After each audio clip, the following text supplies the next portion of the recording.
necessary to investigate before legislating. But the line between investigating and persecuting is a very fine one. Now a man is seen walking towards the officer's SUV, or the deputy's SUV. Investigators tell us it seems the suspect was going to pass them, then turned and fired multiple shots while the two were parked.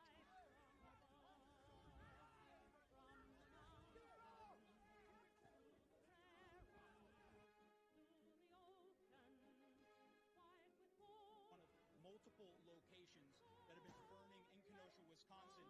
Madam Speaker, my colleagues, my fellow Americans, I rise to support the impeachment of President Donald J. Trump.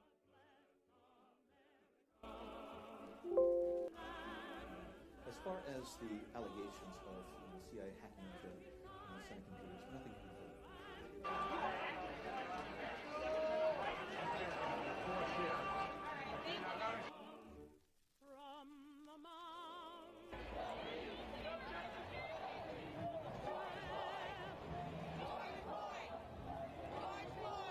Pain could be volatile, and I'm about to talk to him about allegations that he was involved with prostitutes in Moscow and that the Russians taped it and have leverage over him.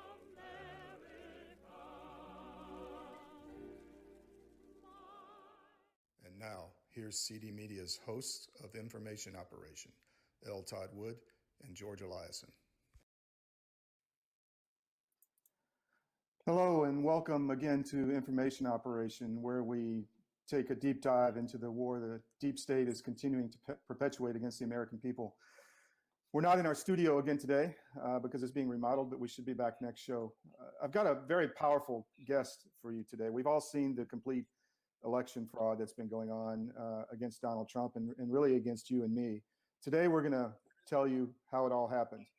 Russ Ramsland is a founding member. Let me get the name of the company up.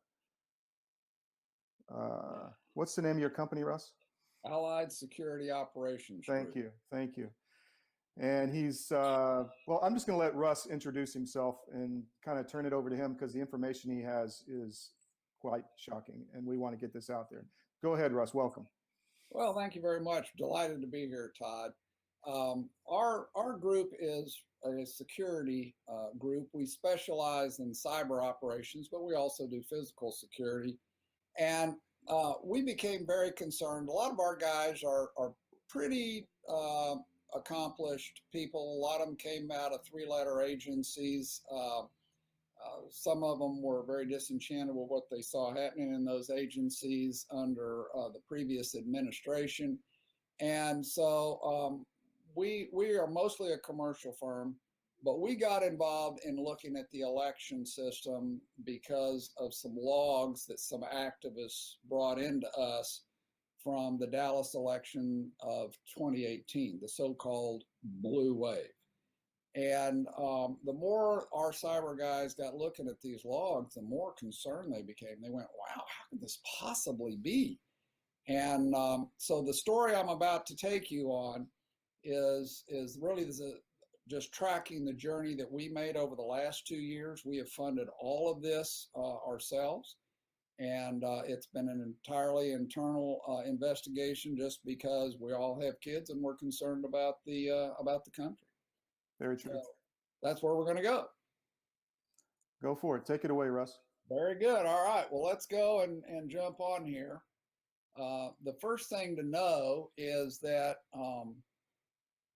in 2002, the United States did the HAVA Act, which was the Help Americans Vote Act. And that was kind of an interesting name for it. What it really did is it gave about billions of dollars to states to redo our entire election system and go entirely cyber and electronic. And the problem is that there were no standards that were ever set for the security there. And so companies do it. Private companies actually run your elections today. They do it with no transparency and no supervision. The entire election system, what we're going to show you today, it's a complex patchwork of private companies. There's this myth out there that it's air gap. That is virtually completely untrue today. It's all connected to the internet. It's all susceptible to the internet. It's all susceptible to hacking. If you read the voting company's own manuals, it'll tell you that exact same thing. And these guys conduct elections all over the world, private companies with private shareholders and no transparency. The biggest part of the air gap myth is simply that there is an unofficial database in these county tabulation systems and an official, and the two are not connected. But we see them behind the same firewall, and my guys can easily go from the unofficial to the official, as we're going to show you. As I said, there are no security standards for how this software needs to be maintained or done. And most secretaries of states in the various states really don't understand what they're signed up for and doing because they're now very, very complex systems. And we found at least a dozen or more entry points where votes can and in fact are being switched. And the software is so bad and so porous that anyone wishing to hack the system and change votes can then also change the audit trail. So what that means is you really have to catch it in real time. You can't go back forensically in many cases and catch what happened. So how did all this happen? Well, on November 14th of 2018, as I said, we had some people who were activists bring in the 1,137-page log from Dallas County's central tabulation system. And we were so concerned about what we saw. So let me start with a definition. Bogus voter rolls, bogus voters, and polling station equipment that's hacked or defective, we all call that voter fraud. And it is real.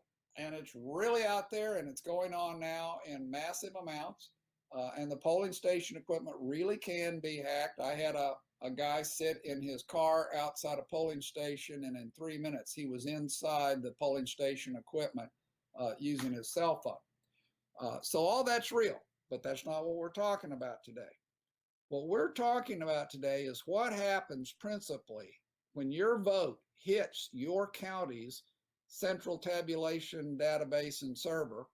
And what we're seeing is that actors can take those to remote computing capabilities, they can redistribute the votes, and then they can re-upload them.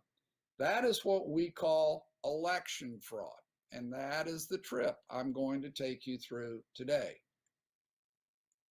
Now, what we saw was very interesting in Dallas. We saw all these errors you see right here. All these errors were on the logs. And at first we thought, well, man, is this just the worst software in the world? And so we decided to compare Dallas and what we saw in the Dallas logs to what was on the San Antonio logs, that's Bexar County. And we used the logic that said, look, if this really is going on, the reason we picked San Antonio is that it's the exact same private voting company running their election. And in San Antonio, it's very, very blue. And so there would logically be only one race that if someone were trying to do what we were worried about doing, there was only one race they'd mess with, and that was the Ted Cruz Beto O'Rourke race. So we shouldn't see much in San Antonio, but we should see a lot going on in Dallas if, in fact, our concern was true. And what did we find? Well, we found 1,027 times in the Dallas logs the warning that votes exceed ballots. And when that happens in a precinct, basically what it's saying is you have now loaded more votes for candidates into the computer than the ballots that were actually cast. And so between the end of early voting and election day, we saw that warning 1,027 times. And by the way, each time is not one vote. Each time can be 20, 30, 50 votes. So it can be a lot of votes here. It never appeared in the San Antonio logs. Hard database reset. Between the end of early voting and election day, we saw all the original votes get downloaded from the precincts for early voting. Reports were generated, and then the entire database of them was wiped out, and a little while later it was reloaded from someplace else, not the original data. And we saw that happen twice. Never happened in San Antonio.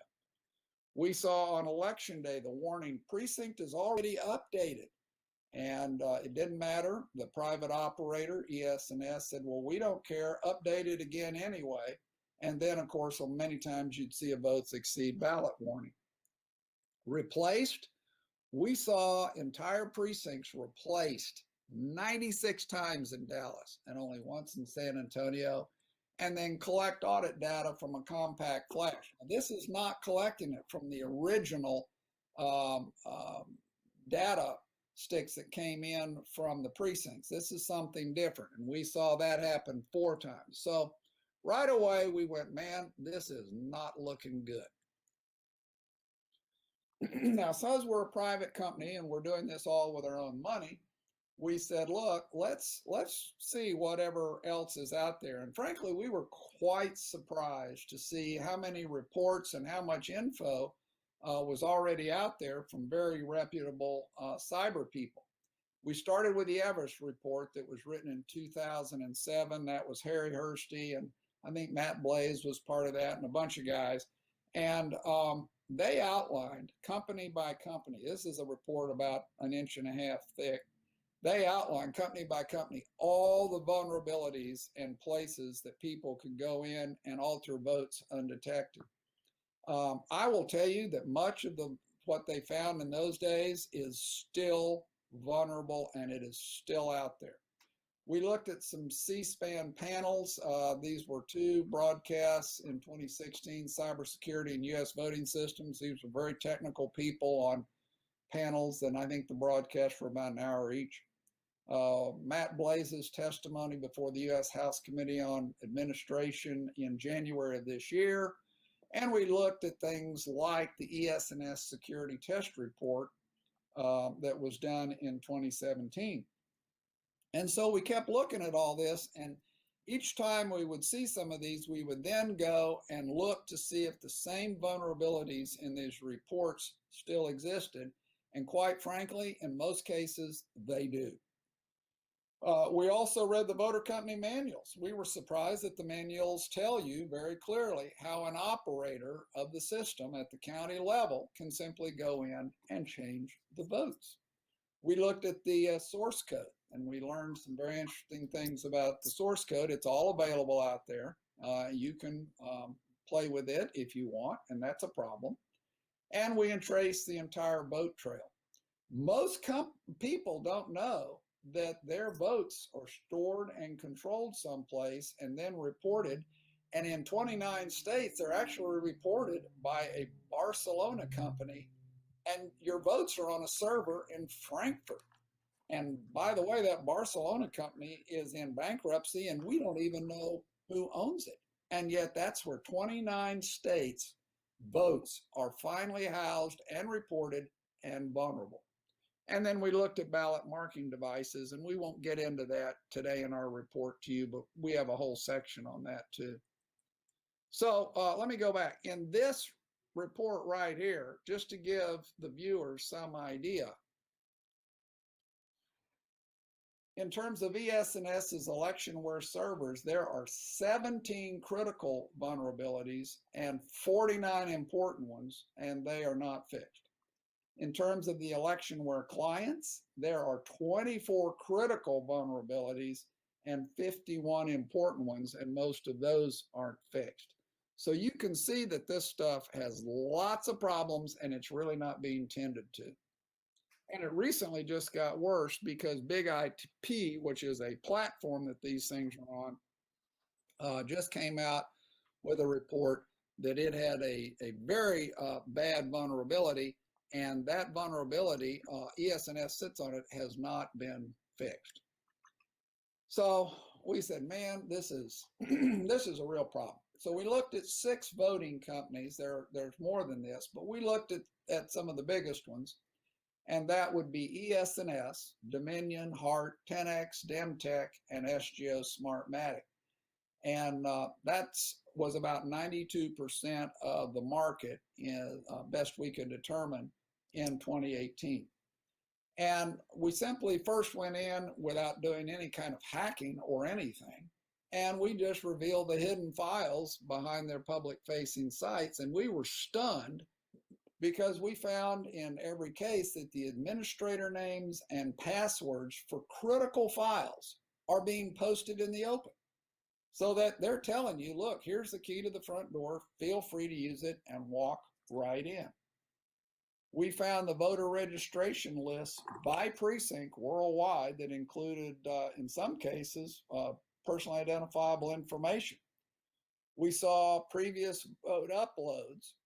We saw all the source code. And by the way, many companies are using the same basic source code structure in a lot of cases.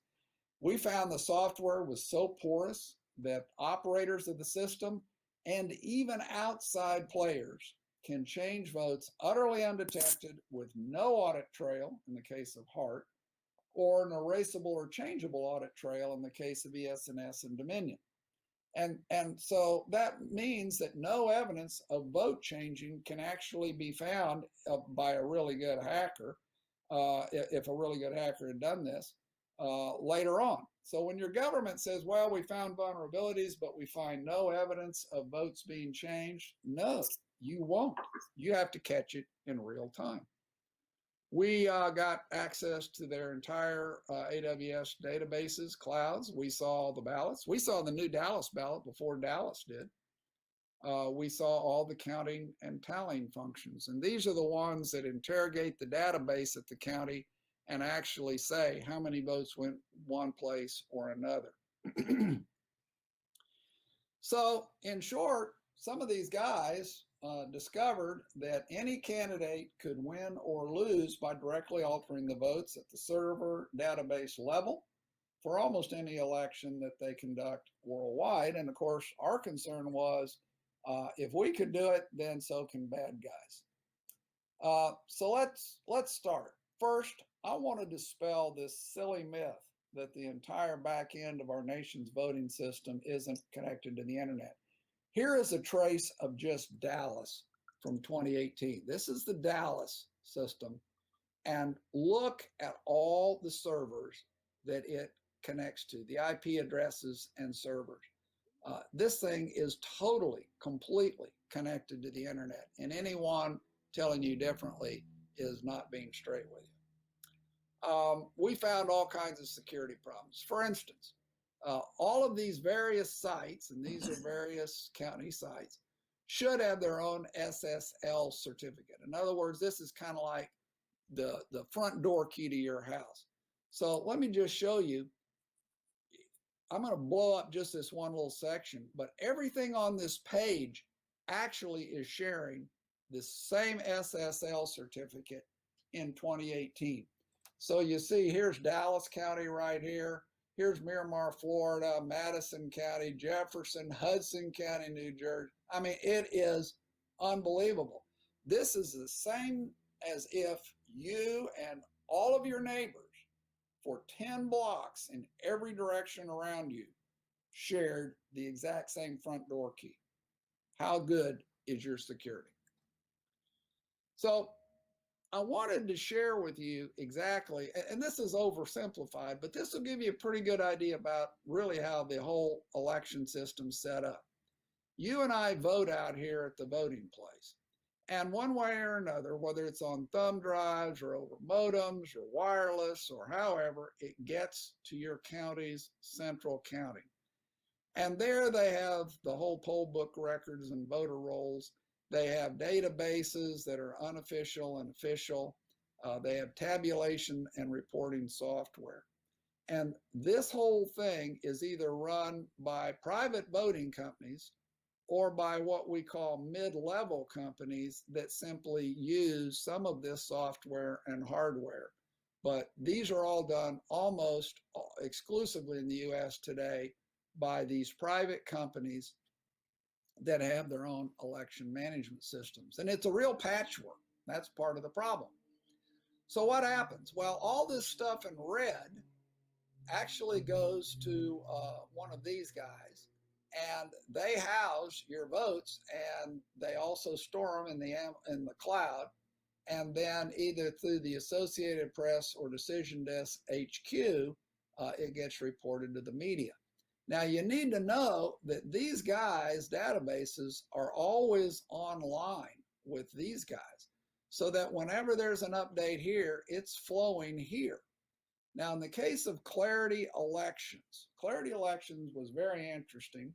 It is owned by a company named Seidel. Seidel is in Barcelona, Spain. 28 states use this election night reporting system. Clarity is owned by Seidel. The server is in Frankfurt, Germany.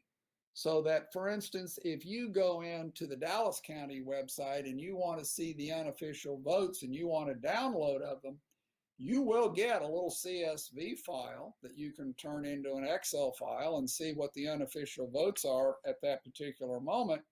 But if you go into that file and look, you'll find it was created 6 time zones east of Dallas. So that in our case, that would be Europe.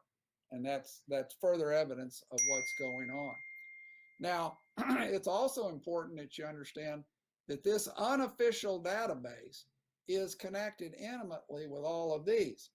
And we already know that there is a bug in part of the Seidel system, malware, that allows it to capture all of the credentials of everyone who is reporting into it.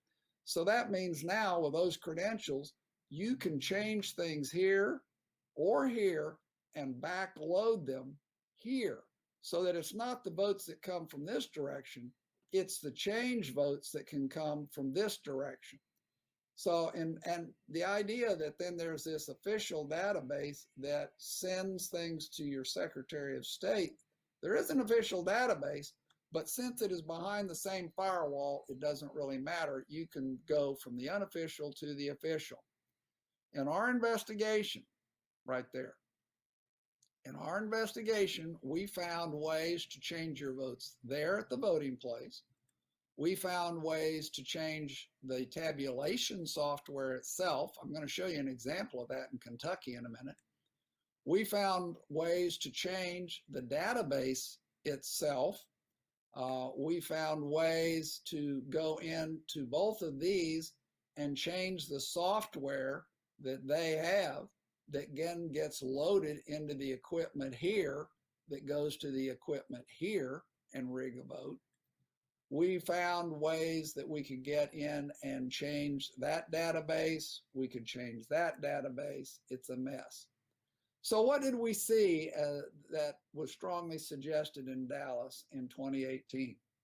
Well, we had people that we know that are extremely credible people, and they wanted to tell us that they had seen NGP Van playing in these databases. Now, who is NGP Van? Well, NGP Van is the voter analytics company for the Democrat Party. It's kind of like what Cambridge Analytica was in 2016. The difference is Cambridge Analytica got pilloried, NGP Van got ignored.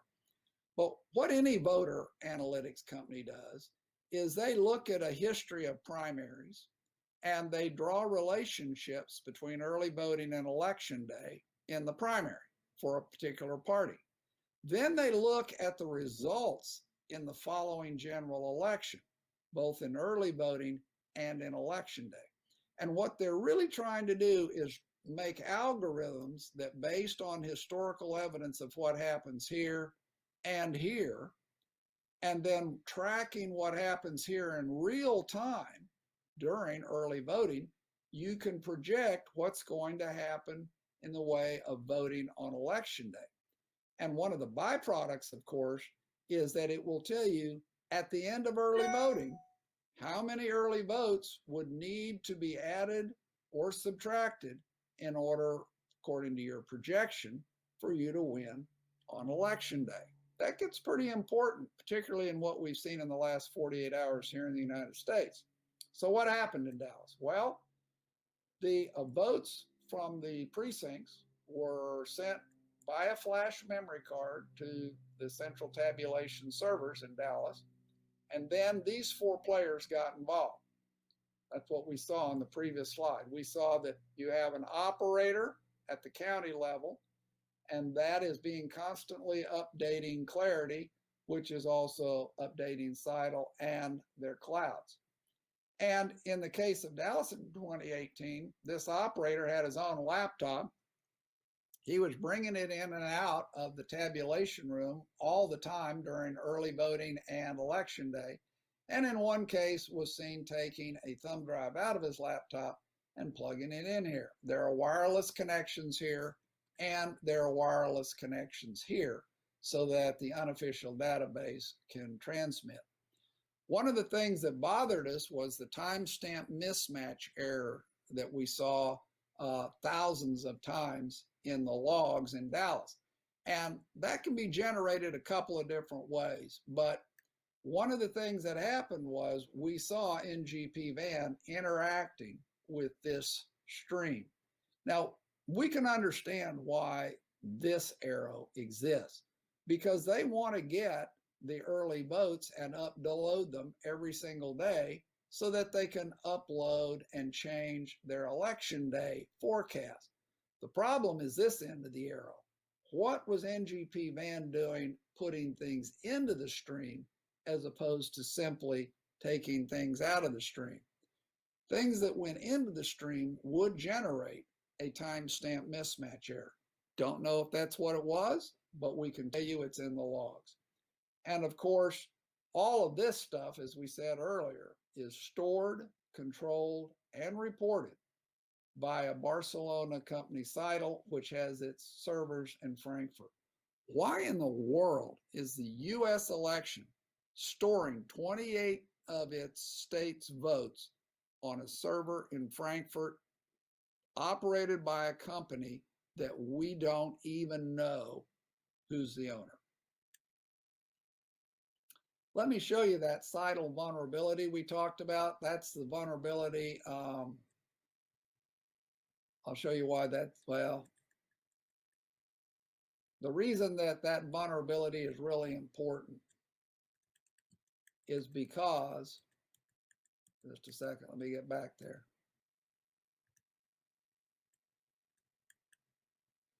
Because if you can get in here and you can see all the votes, you can change them.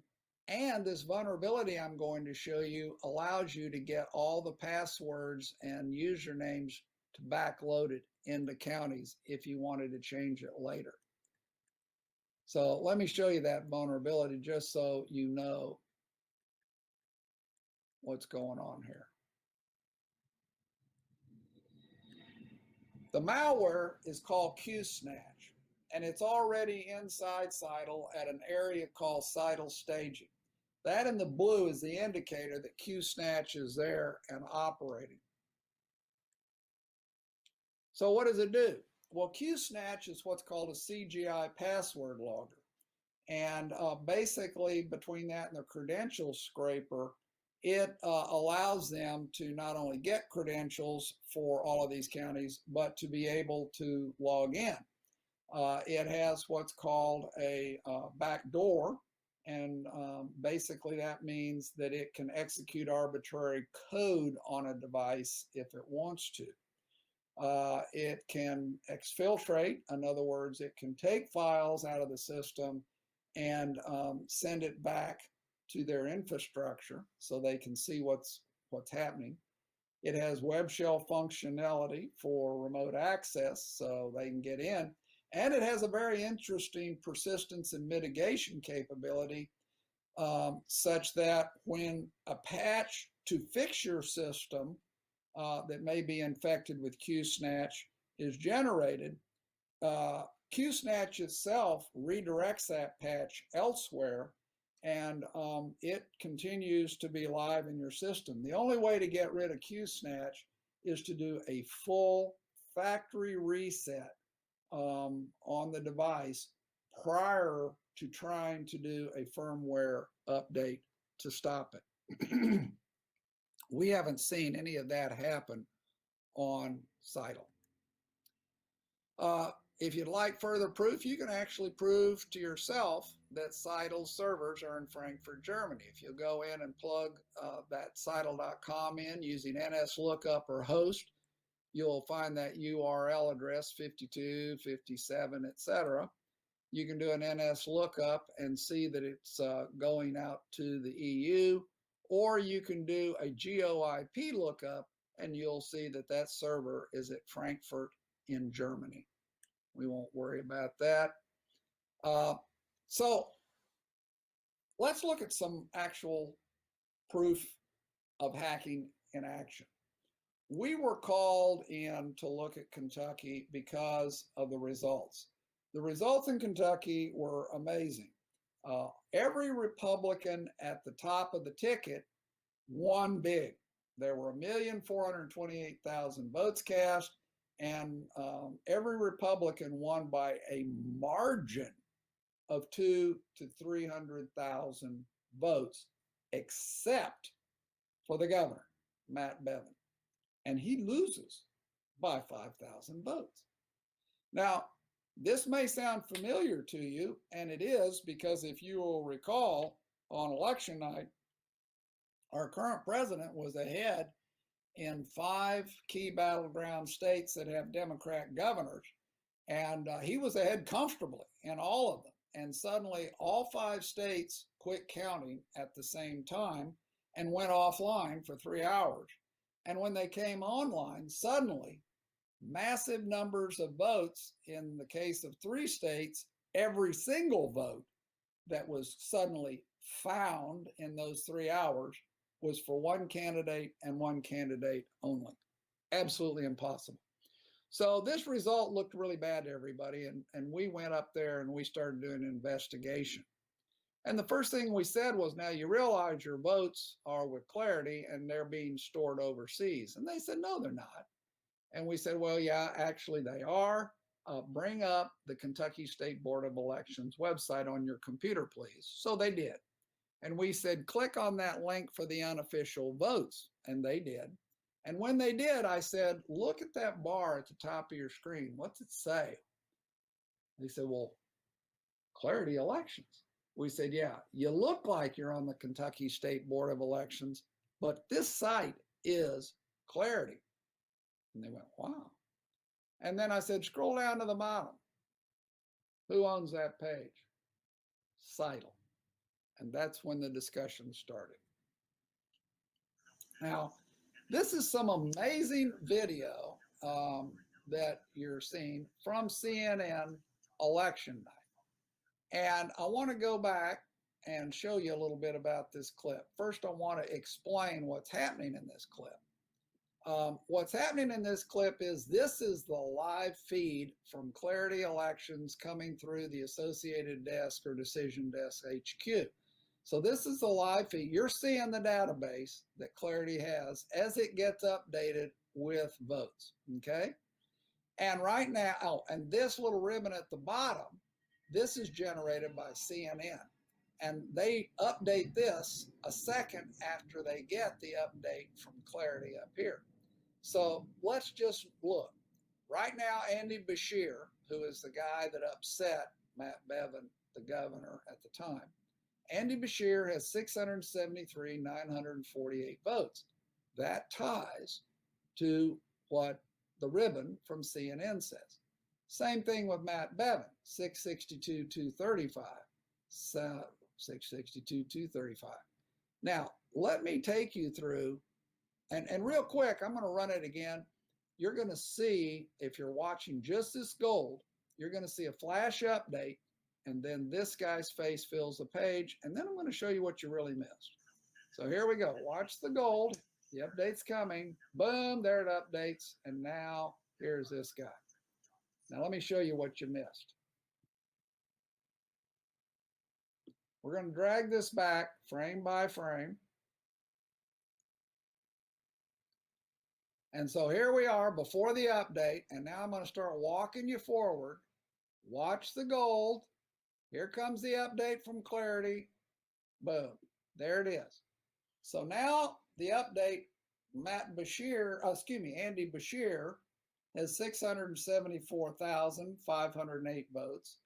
And look down below, Andy Beshear had 673,948. They haven't had a chance to update the ribbon because this is in split seconds we're looking now.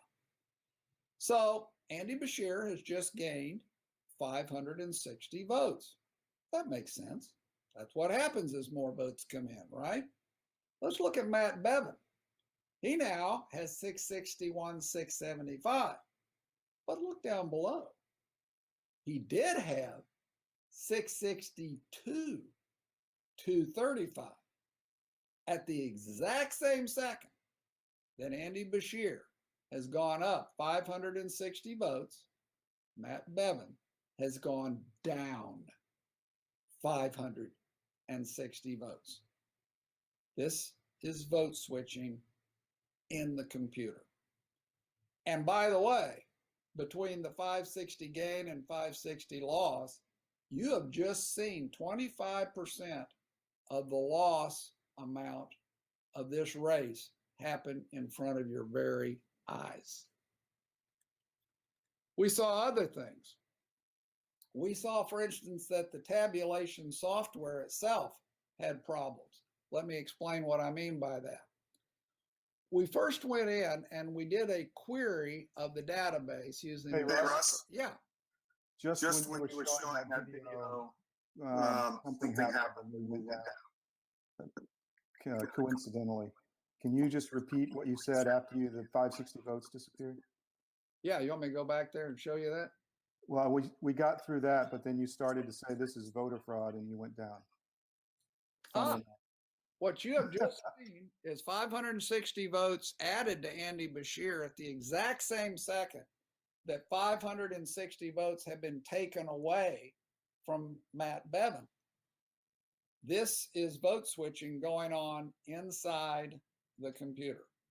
And that's 1,120 votes, which is about 25% of the entire loss margin you just saw happen before your eyes on election night from the Clarity Elections database. We also saw problems in the tabulation software. For instance, we have a query here that says we would like to see from the database all just the straight party ticket votes, and we would like to see them right here for the governor's race.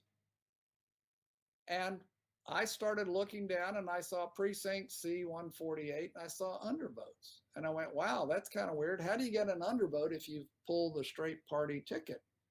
Well, it turns out in Kentucky you can, but I didn't know that at the time. So I started looking and I mean, I spent hours looking at this. And eventually I went back and I reran the query, or I attempted to rerun the query just to make sure that I hadn't gotten it wrong. But when I reran the query, I changed the order. Now, it shouldn't matter whether you ask for straight party tickets and the governor's race. It shouldn't matter if you ask for the governor's race and you then refine it by straight party ticket. But it did matter in this case.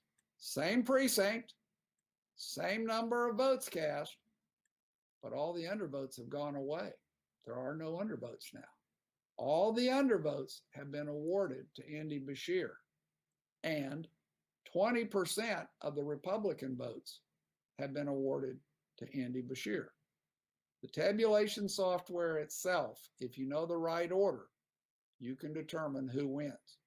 Now, for those of you who may not understand what an undervote is where you start voting down the ballot and you get to, say, the fourth or fifth race, and you just don't know either person and you don't want to vote it at all, and you skip that race. Well, that creates an undervote. It creates a blank space. And so obviously in the first one, 8 people skipped the race, but when you ask the query differently, it gives you those 8 votes to the Democrat. This is a problem. So what are we doing and finding using cyber here in Dallas? Well, there's a group, Open Records here, that's doing a fabulous job, and they have been downloading the files of the cast votes in both Dallas and Harris County every single day and archiving them. And they built a unique database.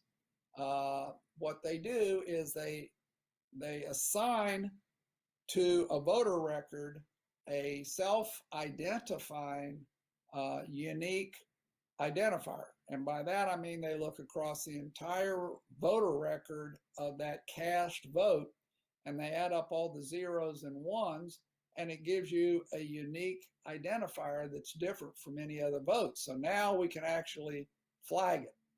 And we can see if that identifier changes, we know that that vote has been tampered with. In the course of that, we've seen phantom, we've seen ghosts, and we've seen purges. And we're going to talk about what those are on the next slide.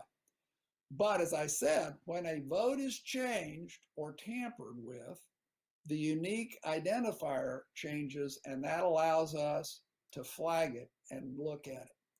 So through the Wednesday, we had seen 57,000 votes that were altered during early voting.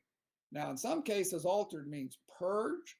In some cases, it means purged and reinstated a couple of days later. In some cases, it's cast by one person, and yet it's voted by another.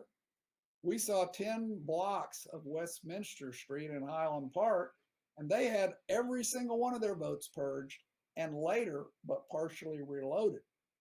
We see people who are double voting. We see people with no voter ID voting. How does that happen? In Houston alone, we saw 250,000 votes altered on October 14th. Now, what I'm saying is we're just generating this from the records that the county is publishing. So let's talk about what ghosts, phantoms, and purged or tampered are.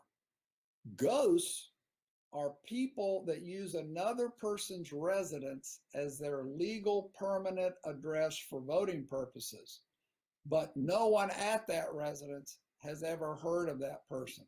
This happens to be 4. In fact, this poor family ended up with another one. They ended up with 5 ghosts in their house, all of whom are living overseas, and all of whom voted twice. So we saw these ghosts, and we're going to show you a site you can go to if you want in Dallas or Houston. We haven't loaded the other voter records, but we may be doing that in other places. But you'll be able to go to this site, particularly if you live in Dallas or Houston, plug in your street address and find out who else is living at your house that you've never seen or met, but voting from it. There are phantoms. Phantoms are people that check in on the poll books as one person, but their vote shows up as someone else. That's how you see all these people in Dallas and Houston that have gone in to vote, and we're getting these affidavits all the time. They've gone in to vote and been told they've already voted, but they haven't. One poor man raised such a ruckus. Eventually, they got in touch with Dallas Central County, and Dallas Central County said, "Oh, well, it's his wife that's voted." And he says, "Oh, well, that's wonderful news. She's been dead 5 years. I'm looking forward to seeing her again." Purged or tampered votes. These are voting records that the county posts as have been voted, and then later we see the county purge them or otherwise change them or tamper with them. And as I said, we have 57,000 instances of that, and about 250,000 of those in Houston. So some days the numbers are so big it can only be done by the computer. A computer can't, individual people can't change 250,000 or even 40,000 votes in a day. That has to be a computer program. But on a lot of days, we see just 100 votes here or 200 votes there, and that could actually be the local operator playing in the game. Because as I said, in all this software, the local operator can actually go in and add or subtract or change votes. So, election fraud or voter fraud right now? Well, it's clearly one or the other. Many of you may have already seen this. This is Michigan, and in the dead of night in Michigan, Michigan suddenly quit counting votes for 3 hours. And when they started counting votes again, suddenly 138,339 new ballots had been found. Now, that's 2.9% of all the turnout. All of them, by the way, unattested. And they show up, and every single one of them is for Biden. So notice, Trump had 2,200,902, and this update 2,200,902. Biden had 1,992,356, and over here he has 2,130,695. That's the additional vote. Every single new vote is given to Biden. Jorgensen doesn't get any, Hawkins doesn't get any, Blankenship doesn't get any. This is a problem. Now, what's been learned since then is that it's being called a data input error from one particular county, but it's not an input error unless the local operator is adding votes. So, is this America or Venezuela we're living through right now? And it's a very interesting question. Essentially, 5 key battleground states with Democrat governors all suddenly quit counting at the same time in the dead of night, and then they suddenly resumed 3 hours later. Trump was comfortably ahead in all 5 of them when they stopped. When counting resumed 3 hours later, enough new ballots had been found in all 5 states, 5 out of 5, that suddenly Biden is caught up. Even more incredibly, virtually every single found ballot in most of the states was for Biden. And unsurprisingly, in Michigan, it's now known that the votes were a bogus file upload. So, and one state, Wisconsin, now has more votes than their entire registered voters. Nationally, that turnout was 50 to 60%, which is huge, but 100+% is really huge. What can you do? Definitely. Well, the first thing is quit buying this thing that it's not connected to the internet and it's air gapped and it's safe. It's absolutely not. We can prove it a dozen ways. Your Secretary of States are issuing waivers to these private companies to do things that in most cases contravene your state law, and yet they're doing it. Don't let them do it. Make sure you don't have ghost voters at your house and demand that your state clean its voter rolls. In the case here of Houston and Dallas, openrecords.org, you can go to their website, plug in your street address, and you'll see whether there are any ghosts living at your house. Other states ought to be trying to do the same thing. And by the way, what you're seeing on this Open Records website is not something they generated. You are seeing the county's records that are there. One of the things we've been recommending to people is, look, vote on election day to throw off the forecast. Remember, early voting, there's a gap between the end of early voting and election day. And that gives people a lot of time to figure out how many votes they need to move around, jigger, or change. And of course, that's what we saw in a mini form Tuesday night when all 5 Democrat states suddenly quit counting and took a 3-hour hiatus to figure out how many votes needed to appear or get changed. In this case, they appeared, and sure enough, they did. Volunteer to be a judge, clerk, or poll watcher. Even though everything we are talking about right now is in the computer, the fact of the matter is, being a poll watcher, noting anything that looks weird, and then doing an affidavit. If you don't do an affidavit, you're wasting my time and anybody looking at this. Do an affidavit. you'd be surprised how many times they get to be important. In your area, find a forensic database analyst and use the county records, as is being done here, to see how many votes are being tampered with and changed in real time. Use lawsuits, sue these people. And one thing about it is that'll draw media attention, and it will educate the public, and it'll stir action, because we can never have another election as shamelessly rigged as this one has been by people who are trying to change the results of the election. We like the idea of going back to real paper ballots. By the way, if you go in and check in a poll book and they print your ballot for you, and then you go and vote it on a tablet and then insert it somewhere else, that's a ballot marking device, and that is not really a paper ballot. We have identified at least 10 ways to change your vote on that ballot, even though it looks like you have voted the way you wanted to. We need, as a people, to require real safety certification standards for software. There was at one time a plan to do what was called EAC 2.0. That's Elections Administrative Code 2.0. It was supposed to start talking about what standards would be required for security in the voting system. It was never done. And if we get those standards, then we either need to have the DHS or a third party do what's called a penetration test to make sure that it meets those security standards. You just ignore CIS's proclamations because they're still saying they don't even know that it's connected to the internet.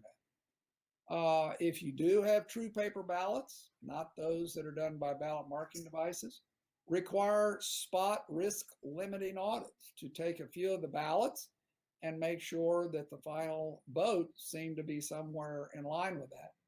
And finally, I think we need to think about a national blockchain-based voting system. I do not want the federal government running my elections, but I wouldn't mind the federal government mandating that all election systems be blockchain-based if a federal election is involved.